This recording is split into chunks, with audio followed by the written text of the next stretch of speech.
요한복음 8장입니다.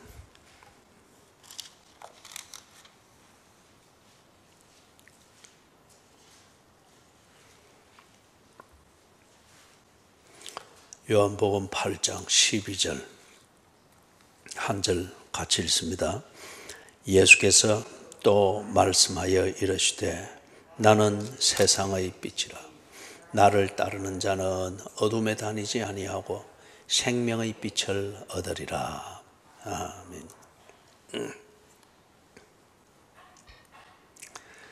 지금 이 말씀은 예수님이 예루살렘에 올라가셔가지고 초막절이라는 이 절기를 지키는 그 현장에서 하신 말씀입니다.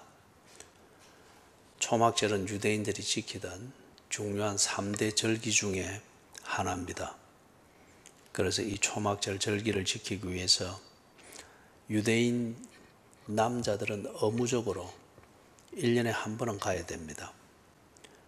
예수님께서 그 절기를 지키기 위해서 모인 유대인들이 북적거리는 이 예루살렘 성전 그 뜰에서 지금 이 말씀을 합니다. 초막절은 무엇을 기념하는 것인가 하면은 유대인들의 조상들이 출애굽하여서 광야 생활을 40년 동안 했죠.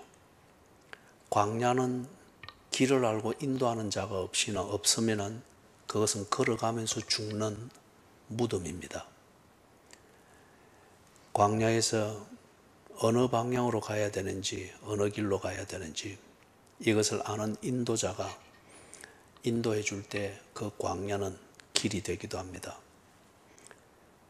이스라엘 이 조상들이 출애굽하여서 광야로 들어갔죠.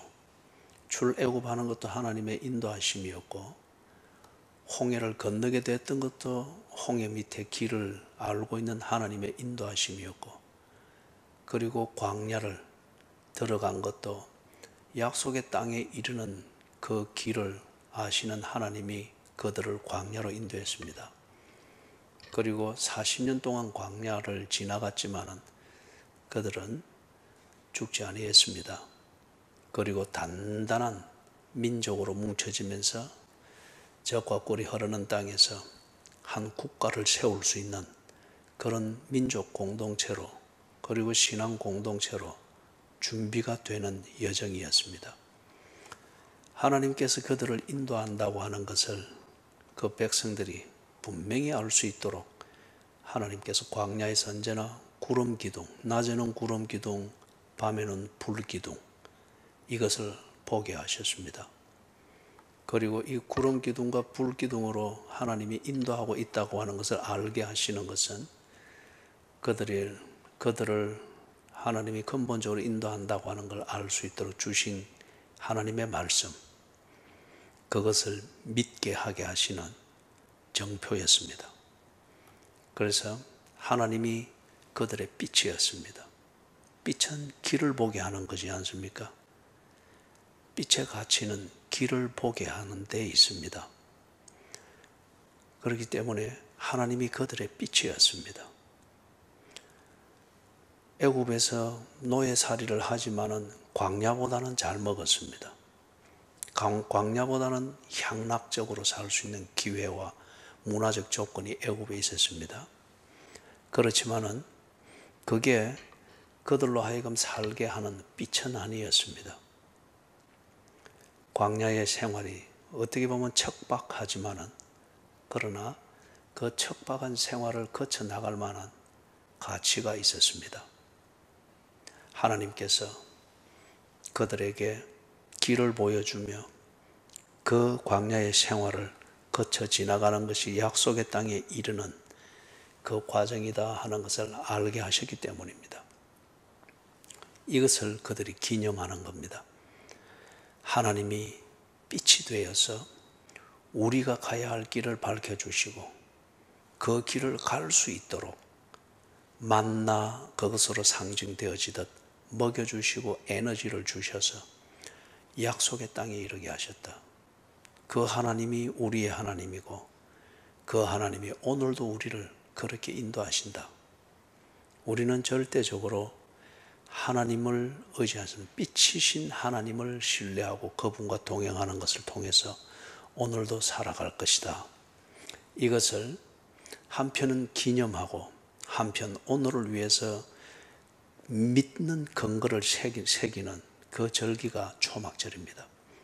그래서 이 초막절 때는 유대인들이 다 초막을 짓고 다양한 형태로 초막을 짓고 거기서 7일을 거주하면서 빛이신 하나님, 그리고 내가 하나님의 빛이신 하나님의 인도함을 받고 있는가, 이걸 새기고 돌아보게 하고 그리고 기념하면서 그들의 믿음을 다시금 점검하는 중요한 절기입니다.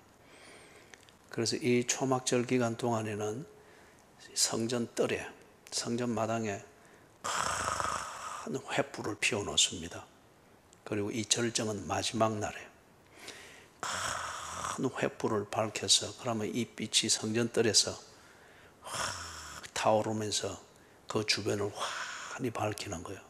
그래서 절기를 지키기 위해서 모인 사람들이 그걸 보면서 하나님이 빛이시다, 우리 조상을 광야에서 이 불이 뜰을 밝히는 것처럼 하나님이 빛을 밝혀 광야를 가게 하셨다. 오늘도 우리는 이 하나님을 믿으며 하나님의 인도하심대로 살아야 한다. 이걸 알도록 해서 그 절기를 그런 모양으로 지켰습니다. 그런데 주전 1440년 그 무렵에 출애굽하여서 광야 생활을 지나오고 이것을 기억하고 기념하면서 지켜오는 약 1440년 동안 이게 하나의 종교적 행사가 되고 종교적 심볼이 되어버렸습니다. 더욱더 정교하고 철저하고 또 이벤트성으로 그 자체만으로도 감동이 되고 흥분이 될 정도로 아주 뭔가 신비한 분위기가 있게 초막절 행사는 드라마틱하게 잘하는데, 이 유대인들이 그런 종교적 행사가 주는 감동과 그것을 의무적으로 지키는 것을 통해서 나는 잘 될 것이다 하는 자기 최면을 거는 이런 심볼로 그냥 변질이 되어버렸습니다. 절기는 열심히 지키고 행사에 대한 참여는 하면서 감정적 흥분은 하는데, 그걸 통해서 기념해야 될 빛이신 하나님, 그 신앙의 본질에 대해서는 그들이 아주 어두워졌습니다. 그리고 혼돈이 됐습니다. 종교적이 되어버렸다는 거예요. 그러다 보니 예수님이 오신 당시에 사람들이 길을 모르고 방황하고 있었습니다. 유대교라고 하는 이 종교에, 이 빛의, 유대교라는 종교가 만드는 이 빛의 착시 현상을 일으키다 보니까 정말 길이고 진리고 생명이신, 그리고 이 길, 진리, 생명으로 이끄시는 예수가 왔었을 때 못 알아봤습니다. 사랑하는 여러분, 참된 빛이 있어야 돼요. 우리가 길의 빛의 가치가 길을 보게 하고 그 길을 가게 하는 데 있다고 했지 않습니까? 그런데 때로 우리가 길을 가다 보면, 야간에 길을 가다 보면 마주오는 이 자동차의 헤드라이트가 너무 상향으로 되어 있든지, 요즘 또 자전거를 많이 타니까 자전거 앞에 달아놓은 LED 이 등이 상향이 되어 있으면 앞에 아무것도 안 보입니다. 그죠? 앞에 아무것도 안 보이죠. 길이 안 보이죠. 잘못된 빛, 아니면은 방향이 잘못된 그런 빛이 우리의 눈을 확 비추게 될 때, 이 번쩍거림이 있을 때 아무것도 안 보입니다. 그거는 빛이 아니죠. 제 기능을 하는 빛이 아니죠. 그리고 이런 빛에 우리의 눈이 한번 쫙 직사광선을 그렇게 받아버리면은 잠시 동안 착시 현상이 일어나서 아무것도 안 보입니다. 이 유대인들이 지금 예수님 당시에 이 절기를 지키면서 초막절이라고 하는 이게 종교적으로 변질되어지고 오도되어지면서 이 초막절이 주는 그 종교적 빛의 착시 현상을 일으키면서 초막절에 지금 성전 뜰에 선지자들이 예언한 메시아가 거기에 계시지만은 그들이 그 초막절이 비추는 이 빛의 착시 현상에 거기에 눈부심을 가지고 저들과 함께 있는 메시아 예수를 못 보고 있습니다. 사랑하는 여러분, 이게 꼭 오늘날 우리 인생과 같습니다. 특히 교회에 뜰을 밟는 교인들, 많은 교인들에게도 지금 이것은 바로 적나라하게 그 실상을 보여주는 내용일 수 있죠. 많은 교인들이 세상의 향락이든지 어떤 육체의 정욕, 그리고 세상이 여러 가지 이론과 동기부여를 통해서 말하는 기회라고 하는 것, 세상이 말하는 그 기회라고 하는 것, 이 기회가 언제 번쩍번쩍 터지는 플래시처럼 터질 때마다 우리의 눈길을 사로잡습니다. 그리고 뭔가 보이는 것 같은데, 그러나 착시현상이지 그 외에 다른 건 아무것도 안 보입니다. 이러한 세상이 비춰주는 이 빛에 우리의 눈부심, 이 현상 때문에 정말 우리가 봐야 될 것을 보지를 못하고 길을 잃고, 그 플래시가 터질 때에 번쩍거리는 것을 보면서 자극을 받고 흥분해서 또 기회를 잡은 것 같고 재밌게 사는 것 같고 뭐 이렇게 한데, 그러나 길을 가지 못하고 비틀거리는 교인들이 너무 많습니다. 이 현대인들은 두말할 것도 없고요.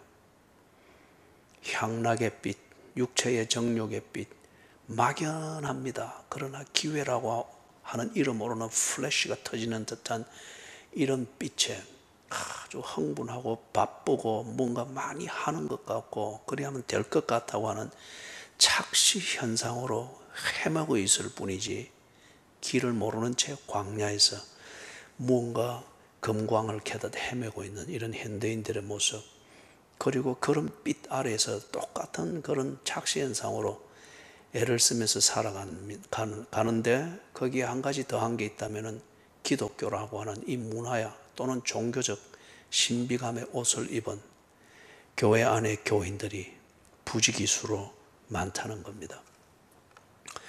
이 착시 현상에서 벗어나지 않으면 빛을 못 봅니다. 그리고 그 빛이 밝혀 보여주는 길은 결코 볼 수가 없을 것입니다. 어제 우리가 요한복음 4장에서 수가성의 여인을 보았죠. 수가성의 여인을 볼 때에 예수님께서 찾아가셨습니다. 그리고 내가 빛이라고 하는 것을 보게 해 주었습니다.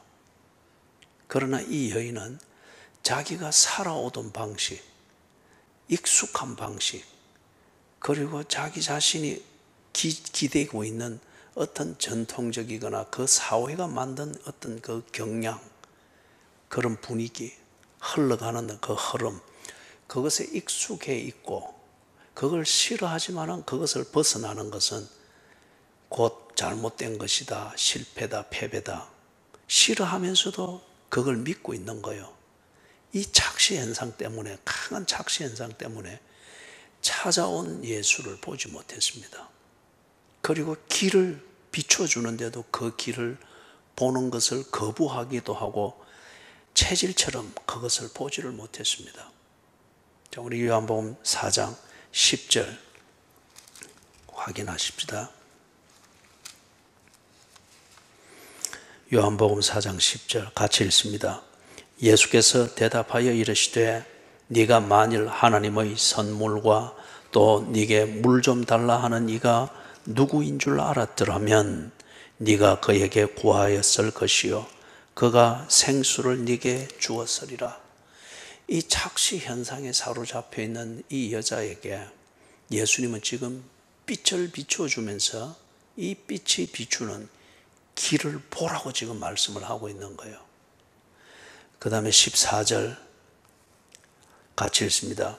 내가 주는 물을 마시는 자는 영원히 목마르지 아니하리니 내가 주는 물은 그 속에서 영생하도록 솟아나는 샘물이 되리라. 지금 이 여자에게 이것이 필요하고 이게 문제의 해결입니다.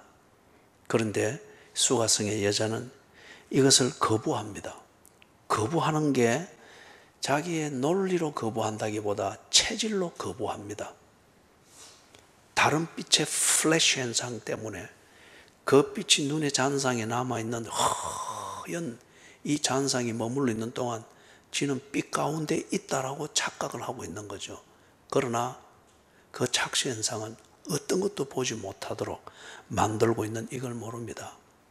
그렇기 때문에 예수가 찾아왔고 말씀하고 그리고 이 빛으로 이 여자가 가야 될 길을 예수님이 보여주고 있습니다. 그러나 체질로 거부하고 있는 이것을 볼 수 있습니다. 사랑하는 여러분, 무엇이 살아있는 것일까요? 우리는 어떤 감각, 어떤 것에 근거해서 내가 살아있다고 하는 것을 느끼고 그 생명을 고집할까요? 이 수가성의 여인도 자기는 나름대로 살아있다라고 스스로 믿고 있는 거지 않습니까? 그렇기 때문에 예수께서 와서 하시는 말씀은 너는 죽었다. 정말 살아있다면 이렇게 살아야 된다라고 지금 손에 쥐어주는 거잖아요. 그러나 이 여자는 나는 지금 내가 살아있다. 내 생명을 내 나름대로 살고 있다. 당신이 무슨 말하는지 나는 모르겠다. 체질처럼 못 알아듣습니다. 무엇이 살아있는 것일까요? 무엇이 생명일까요? 요한복음 15장에 보면은 예수님께서 포도나무의 비유를 가르치죠. 그래서 생명이 무엇인가를 가르칩니다. 포도나무가 있는데 거기에서 가지가 나오잖아요. 이 가지가 그 포도나무에 붙어 있지 아니하면 죽은 것이라고 했습니다. 그런데 여러분 재밌는 것은 가지치기를 해보아서 알겠지만은 이 가지를 가지치기보다도 뭐 더 간단한 예는 우리가 길을 걷다가 특히 여자분들이 좋은 꽃이 있고 그리 하면은 이래 똑 따잖아요. 그때 이 꽃이 여전히 살아있는 것 같습니다.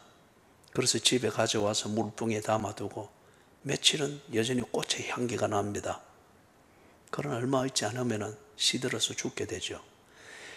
가지가 그 나무에 붙어 있지 않으면 죽은 것이라고 했습니다. 재밌는 것은 그 가지가 나무에서 떨어져 있는 동안에는 한동안 나무처럼 보입니다.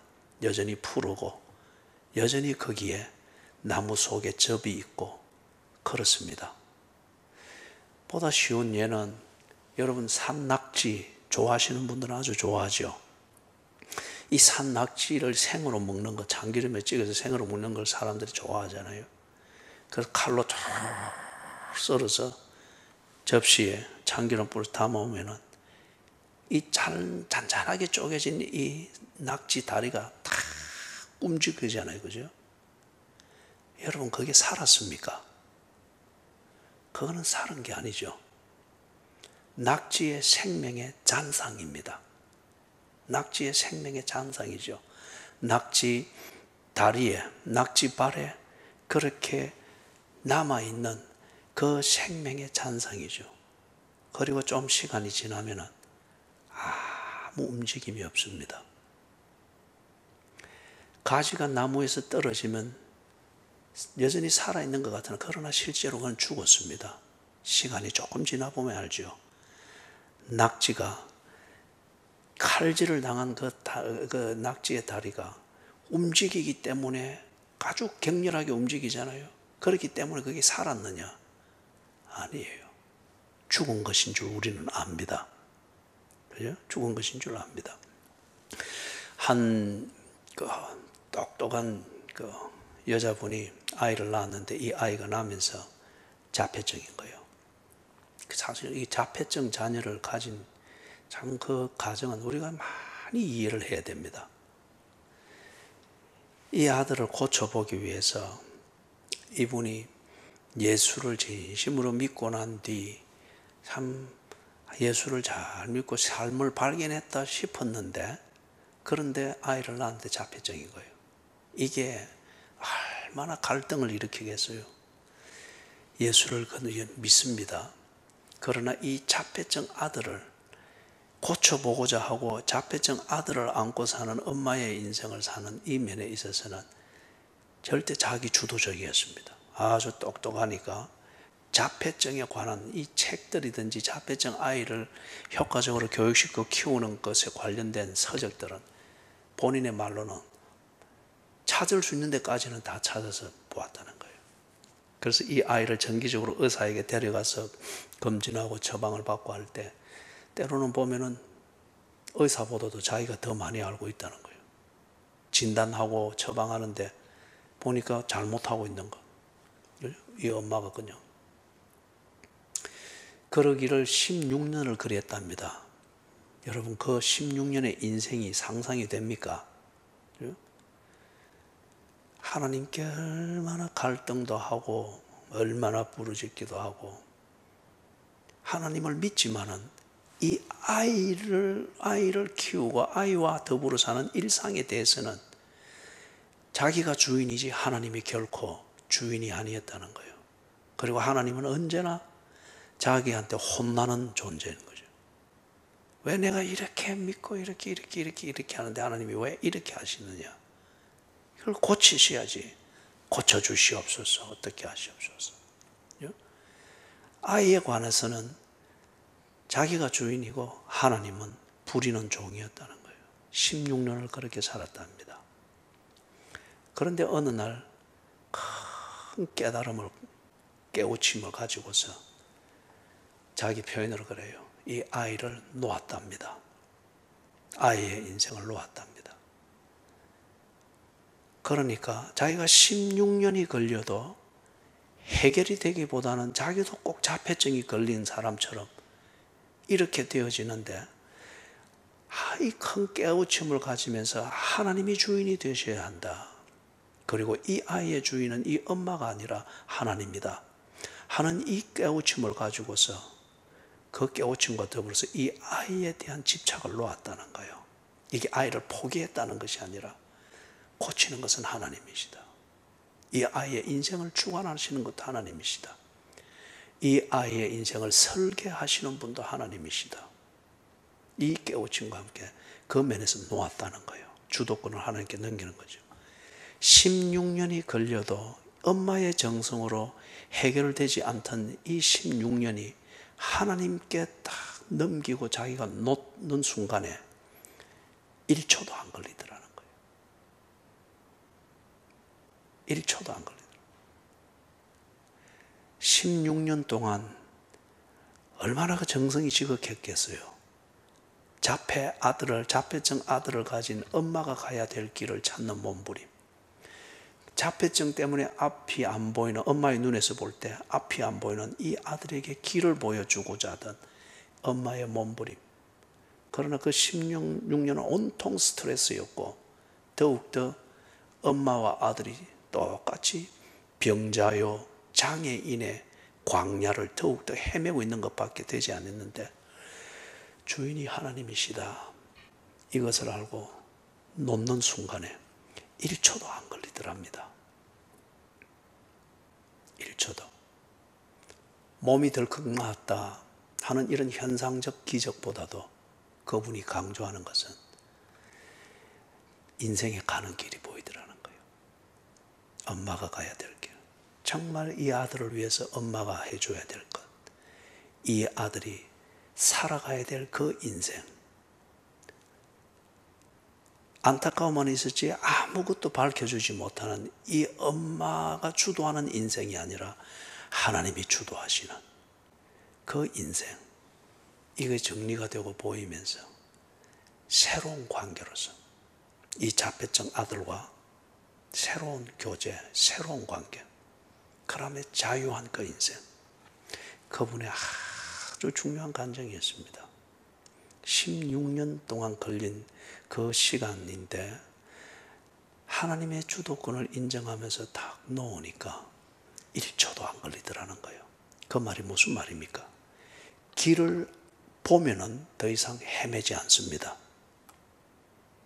길이 딱 보이면은 더 이상 길을 찾기 위한 그 절박함, 이 길을 잃어버린 자의 절박함과 두려움이 얼마나 그 시간에 집착하게 만듭니까? 그런데 길이 딱 보이면은 그 다음부터 길을 가는 에너지가 문제고 의지가 문제지 더 이상 집착하고 방황하고 낭비적인 그런 집착, 이것은 더 이상 없는 거죠. 16년 걸린 그 방황이 높고 하나님의 주도권을 인정하는 그때에 안타까움일 뿐 대책이 없는 모성애라고 하는 이 착시 현상에 엄마도 갇히고 아들도 갇히니까 아무것도 안 보이는 거죠. 그런데 빛이신 하나님을 알고 놓으니까 1초도 안 걸리더라는 거예요. 그리고서 정리가 가는 이것을 간증하는 것을 들었습니다. 사랑하는 여러분, 어떻게 하면 이 착시 현상이 빛인 줄 알고 그렇게 몰입이 되어지는 것, 수가성의 여인으로 치는 것 같으면 여기서 몰입이 되어지면서 이 잘못된 빛, 우리의 눈의 착시 현상을 일으키는 이 플래시와 같은, 이 섬광과 같은 이 빛이 진짜 빛인 줄 알고 이 중독이 되어버린 그런 인생이잖아요. 그 속에서 자기 자아가, 고장난 자아, 비틀어진 자아, 누구도 그것을 바로 펴을 수 없을 정도로 꼬여버린 이 자아가 수가성 여인의 인생을 그리 만든 거잖아요. 이 자아를 깨어야 보입니다. 이 자아를 깰 때에 틈이 벌어지기 시작하면 빛이 들어오는 거죠. 이게 자아를 깨는 겁니다. 그럴 때에 빛이, 우리가 자아를 다 깨닫는, 이 엄마처럼 깨닫는 그 순간에 이미 검이 가는 거죠. 검이 갔다고 하는 이게 빛이 들어오는 틈새입니다. 틈새이지만 그것을 통해서 진정한 빛이 들어올 때 여러분, 어둠은 물러가지 않습니까? 한 줄기 빛만 들어와도 어둠은 물러가지 않습니까? 이 자아가 깨뜨려지는 것, 자아의 검을 내는 것, 검이 가게 하는 것, 이게 빛이 들어오게 만드는 것이죠. 이 수가성의 여인이 그 자아를 깨뜨리는 것, 무엇이 필요한 걸까요? 이 자폐증을 가지던 엄마가 16년 동안 이 모성애, 자기 주도적인 모성애, 그 모성애에 집착할 때 하나님도 도구로 쓰는 것, 이게 신앙이고 그는 그게 기도고 철야 기도고 그렇게 착각하면서 16년을 살아온 거예요. 그죠?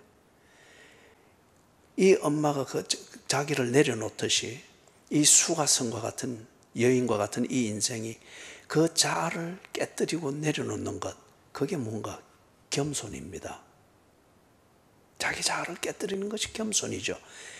이 겸손이 뭐냐?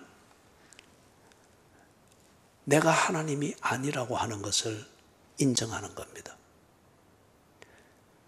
내가 내 인생을 주도하는, 내 인생의 주인이 아니라고 하는 것을 인정하는 것, 이게 자아를 깨뜨리는 겸손입니다. 보다 실제적으로 이야기를 하면은 자신의 한계를 인정하는 겁니다. 여러분, 어머니가 결코 자식의 인생을 책임질 수 없습니다. 스스로 책임질 수 있는 한 인격체로 자라서 지 인생을 책임지고 살 수 있는 그 준비를 시켜주기 위해서 가장 가까이에서 내게 있는 이 몸과 시간을 걸음처럼 제공해 주는 것이 엄마이죠. 그러나 그 자식의 인생을 책임을 못 집니다. 그런데 우리는 이걸 놓지 못하는 거예요. 이걸 놓지 못하는 거예요.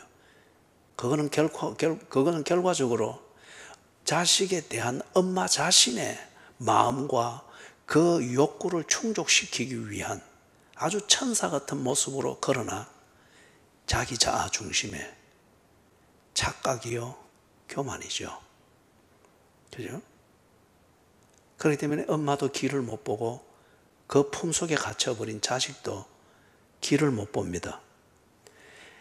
자아를 깨뜨리는 겸손, 내가 하나님이 아니다고 하는 것을 인정하는 겁니다. 내 자신의 한계를 인정하는 겁니다.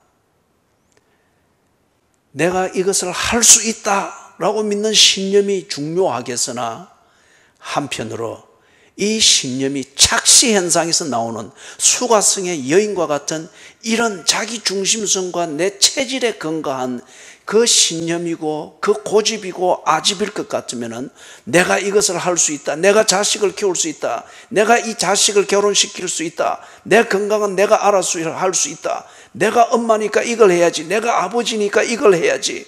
이게 수가성 여인과 같이 환경과 어떤 체질에 의해서 만들어진, 그 자아에 의해서 만들어진 신념이고 자신감이고 사명감이고 의무감이면 이것은 교만이라는 거예요. 지나가는 섬광에 아니면 마주오는 그 차가 자기의 안전을 위해서 헤드라이트를 상향으로 들은 그 빛에 확 밝기는 한데 그 불빛의 착시만 보이지 다른 것이 아무것도 안 보이는 것과 같은 그러한 교만이라고 하는 겁니다. 겸손은 무엇이냐? 하나님의 주도권, 하나님의 주권을 인정할 수 없을 정도로 내 신념에 꽉 매여 있는 이 자아를 내려놓는 겁니다. 하나님, 내가 할 수 있는 것이 아닙니다. 하나님이 하십시오. 내 몸에서 난 자식이지만은 이 자식의 주인은 하나님이십니다. 이 자식이 살아가야 될 지 인생은 광야와 같은데 나는 이 자식의 광야에 있는 길을 모릅니다. 같이 부둥켜 안고 헤매줄 수는 있겠으나 그러나 길을 찾게 하고 길을 가게 해줄 수 있는 주인은 아닙니다. 빛이신 하나님, 내 자식의 길을 비춰주십시오. 놓아야 됩니다. 내가 하나님이 아닌 것을 분명히 인정하고 빛이신 하나님을 바라봐야 됩니다. 이게 내 자아를 내려놓는 겁니다. 말씀을 돌아가서 정리를 합니다. 사랑하는 여러분, 8장 12절을 볼 때 예수님께서 이상한 빛, 정말 눈부시게 만드는 찬란한 빛, 그 빛 아래 수많은 군정들이 모여가지고 많은 것을 볼 수 있고 그래서 모든 것을 해결한 것처럼 착시 현상을 일으키면서 흥분해 있고 광란해 있고 들떠 있는 그들 속에 하나님이신 예수가 계십니다. 그런데 이 수많은 광란하는 이 사람들이 종교적 빛의 착시 현상을 일으키면서 다른 것을 아무것도 보지 못합니다. 참 빛이신 예수를 보지 못하는 이 모순과 아이러니를 그들이 벌이고 있습니다. 예수님께서 거기서 말씀을 하신 겁니다. 내가 세상의 빛이라. 이 말은 다른 말로 말하면 뭡니까? 네가 지금 빛을 보고 있고 네 눈에는 빛이 가득하다고 말하는데 그런데 네가 오늘을 살 길을 보고 있느냐? 오늘 네 자식을 키울 길을 보고 있느냐? 오늘 네가 네 인생을 그렇게 힘들게 만들고 있는 그 문제를 푸는 길을 네가 보고 있느냐? 막연한 추측과 안타까움이라는 착시만 있을 뿐 길은 모르고 있습니다. 거기에 대해서 예수님이 내가 길이요 진리요 생명이니 당신이 빛이라는 겁니다. 그런데 사람들은 못 알아듣습니다. 왜 그렇죠? 나름대로 지 눈에 가득한 그 횃불의 불빛을, 종교의 빛을 보고 세상이 던져주는 막연하고 증명되지 않는 겁니다. 분위기입니다. 그 기회라고 하는 이 빛의 눈부심 현상이 일어나니까 자기는 빛 속에 있다라고 착각을 하면서 참된 빛을 못 보는 거예요. 플래시 터진 이 빛에 번쩍하는 것이 눈부심을 가지고 진정한 빛, 예수를 보지 못하고 있는 겁니다.